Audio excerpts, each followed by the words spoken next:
All right, everybody, this is the video on how to do the awesome Constellation battle cards. This is one of two labs you're going to do at the end of this week's module. It's basically rock, paper, scissors, but with constellations is what's going to end up happening. But we want to compare a group of stars. You're going to learn about their stories. You're going to create 5 constellation battle cards using an index card to go against someone else in your class, or if someone else makes the cards at home, or even have a random word generator you can use and you can battle the computer. You'll need 5 index cards or some sheets of paper. What you'll do is you're going to click on this resource to find some constellations, which I'll show you in a second. Once you have chosen your constellation, you're going to go on an index card. On the front of the card, you're going to draw the name of your constellation and attempt to draw the constellation. On the back, you're going to classify your constellation. Is this a land, sea, or flying creature? Then give your constellation a superpower based on its story. So I'm going to give you some examples first, and then I'll show you how to use that resource. So this is one of my cards. This is Delphinus the dolphin. Look at my amazing drawing.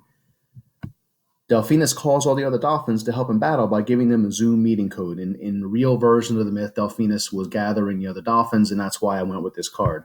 Delphinus is a sea creature, so that means that I have classified as a sea. And you can see here with the rules, you're going to have sea, air, and land. It's basically rock, paper, scissors. So sea is going to beat the air. If I draw this card and you draw a land creature, for example, I would lose to you. If I draw a land and then you drew sea, then I would win that round. Usually you play to about 5. So let me show you how to get your information. If you click on this resource, as you can see, it comes up really fast. You don't have to read this whole thing, but this has different legends of constellations in here. It has a picture of the constellation. You can see it's working great. Here we go.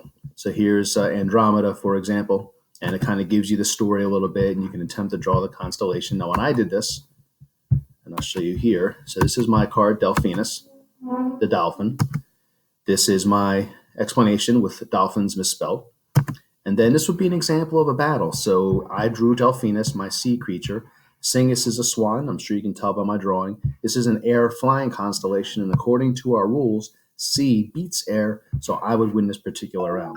So anyway, that's how to do the lab. Let me just show you real quick how to do the random generator in case you don't have anybody to battle against. So I want to go back here, and I'm going to go, this resource is a random number generator, random word generator. I made one earlier, so you can see here. You just type the word sea, air, and land in here, and then you can generate a random word here that'll help you with your battle. All right, so that is it for the Constellation Lab. There's nothing really to type or write on this. I hope you get a chance to battle. I'll be checking in with you to see how you did. There's going to be a Kahoot that comes out next week that'll be covering this material, and that's how I'll know that everyone was able to get it done. As always, please email with any questions. Thank you, and have a nice day.